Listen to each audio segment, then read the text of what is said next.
Hi, my name is Alexis LaCroix and I'm going to be reading The Hunger Games today. I'm just going to read part of chapter 1 so I don't spoil it for anybody. I chose this book because it was probably one of the only books I've ever read that caught my attention and I loved so much. So here we go. When I wake up, the other side of the bed is cold. My fingers stretch out, seeking Prim's warmth, but finding only the rough canvas cover of the mattress. She must have had a bad dream and climbed in with our mother. Of course she did. This is the day of the reaping. I prop myself up on one elbow. There's enough light in the bedroom to see them. My little sister, Prim, curled up on her side, cocooned in my mother's body. Their cheeks pressed together. In sleep, my mother looks younger, still worn but not so beaten down. Prim's face is as fresh as a raindrop, as lovely as the primrose for which she was named. My mother was very beautiful once, too, or so they tell me. Sitting at Prim's knees, guarding her, is the world's ugliest cat. Mashed in nose, half of one ear missing, eyes the color of rotting squash. Prim named him Buttercup, insisting that his muddy yellow coat matched the bright flower.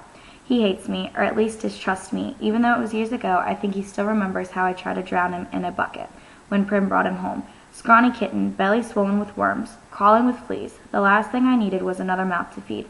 But Prim begged so hard, cried even, I had to let him stay. It turned out okay. My mother got rid of the vermin, and he's a born mouser, even catches the occasional rat. Sometimes when I clean a kill, I feed Buttercup some. He has stopped hissing at me. No hissing. This is the closest we will ever come to love. I swing my legs off the bed and slide into my hunting boots. Leather that is bolted to my feet. I pull on trousers, a shirt, tuck my long dark braid up into a cap, and grab my bag. On the table, under a wooden bowl to protect it from hungry rats and cats alike, sits a perfect little goat cheese wrapped in basil leaves. Prim's gift to me on reaping day. I put the cheese carefully in my pocket as I slip outside. Our part of District 12, nicknamed the Seam, is usually crawling with coal miners heading out to the morning shift at this hour. Men and women with hunched shoulders, swollen knuckles, many who have long since stopped trying to scrub the coal dust out of their broken nails, the lines of their sunken faces. But today, the black cinder streets are empty. Shutters on the squat gray houses are closed. The reaping isn't until 2. May as well sleep in if you can. Our house is almost at the edge of the Seam. I only have to pass a few gates to reach the scruffy field called the meadow.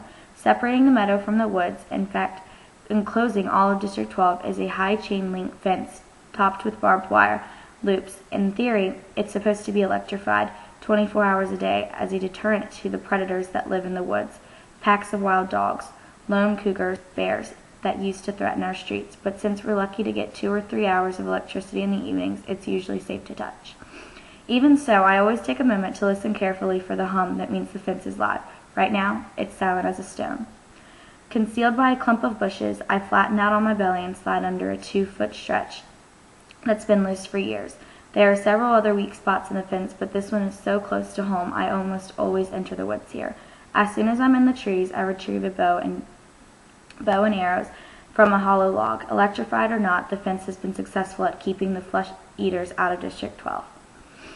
Inside the woods they roam freely, and they are added concerns like venomous snakes, rabid animals, and no real paths to follow. But there's also food if you know how to find it. My father knew, and he taught me some before he was blown to bits in a mine explosion. There was nothing even to bury. I was 11 then. 5 years later, I still wake up screaming for him to run. Even though trespassing in the woods is illegal and carries the severest of penalties, more people would risk it if they had weapons. But most are not bold enough to venture out with just a knife. My bow is a rarity, crafted by my father along with a few others that I kept well hidden in the woods, carefully wrapped in waterproof covers. My father could have made good money selling them, but if the officials found out, he would have been publicly executed for a rebellion. Most of the peacekeepers turn a blind eye to the few of us who hunt because they're as hungry for fresh meat as anybody is. In fact, they're among our best customers, but the idea that someone might be arming the Seam would never be allowed. In the fall, a few brave souls sneak into the woods to harvest apples, but always in sight of the meadow, always close enough to run back to the safety of District 12 if trouble arises. District 12, where you can starve to death in safety, I mutter. Then I glance quickly over my shoulder. Even here, even in the middle of nowhere, you worry someone might overhear you. Well, there it is. I guess that's it.